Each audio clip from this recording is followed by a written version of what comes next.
Et puis, autre actualité de la soirée, cette interview, d'ailleurs on en parlait il y a quelques jours, hein, Jeanne Daudet, donnée par le prince Andrew à la BBC.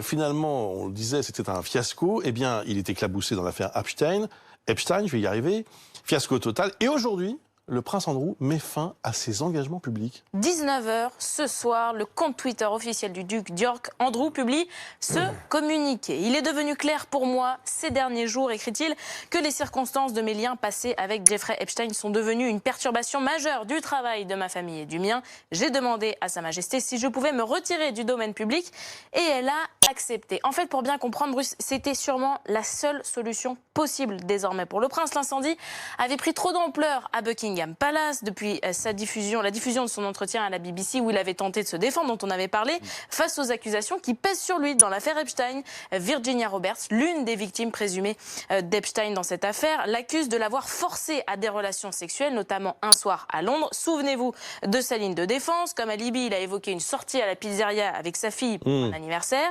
Et quant à la photo où l'on aperçoit avec elle, celle-ci, il a mis en doute son authenticité. Bref, fiasco total. Et la presse britannique qui n'arrête pas de se déchaîner depuis la diffusion de cette interview. Alors attendez, le communiqué, il dit qu'il met fin à ses engagements publics, mais ça veut dire quoi concrètement? Alors, pour bien comprendre, cette mise en retrait, finalement, Bruce n'aura aucune réelle conséquence sur le trône, si ce n'est en termes d'image. Et c'est peut-être ça le plus grave, cette crise salit la couronne. Andrew est amené, comme tous les membres en fait de la famille royale, à représenter la couronne en Angleterre ou bien encore à l'étranger.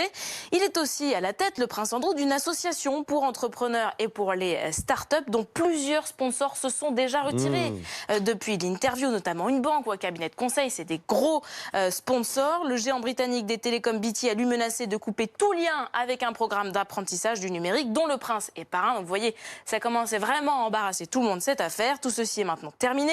Et voilà ce prince qui est, je vous le rappelle, hein, le fils préféré de la reine, le petit chouchou, héros de la guerre des Maelwyn, le voilà déchu. On n'avait pas connu pire crise à Buckingham Palace depuis la mort de Lady Di, m'a confié ce soir un spécialiste de la couronne britannique. Et pour lui, une question demeure à présent. Est-ce que le prince Andrew va devenir embarrassant pour sa mère au point que la monarchie va vouloir l'éloigner aussi dans des moments privés qui ne sont jamais vraiment totalement des moments privés pour ce qui est de la couronne d'Angleterre. L'été, par exemple, il peut accompagner sa mère à Balmoral, apparaître à ses côtés lors de quelques sorties, comme à la messe, par exemple. Et puis, lors de l'anniversaire de la reine, le fameux Trooping the Colour, vous savez, cette grande cérémonie qui a lieu toujours aux alentours du mois de juin, et bien là, on voit le prince Andrew qui est aux côtés de sa mère en uniforme, parce qu'il est colonel en chef d'un régiment, hein, le prince Andrew. Est-ce que l'année prochaine, il va pouvoir réitérer cette apparition ? Sa fille Béatrice doit se marier l'année prochaine, c'est un événement privé, mais enfin les mariages royaux, vous savez bien que ça fait la une de l'actualité. Est-ce que ça va se passer normalement pour lui? Et puis ce scandale va peut-être prendre davantage d'ampleur. Virginia Roberts a elle aussi donné une interview à la BBC il y a déjà plusieurs semaines pour l'émission Panorama. Pour le moment, elle n'a pas été encore diffusée. Reste à savoir si elle le sera et ce qu'elle dit dedans. Sacré scandale en tout cas. En tout cas, énorme scandale. En Grande-Bretagne, merci beaucoup.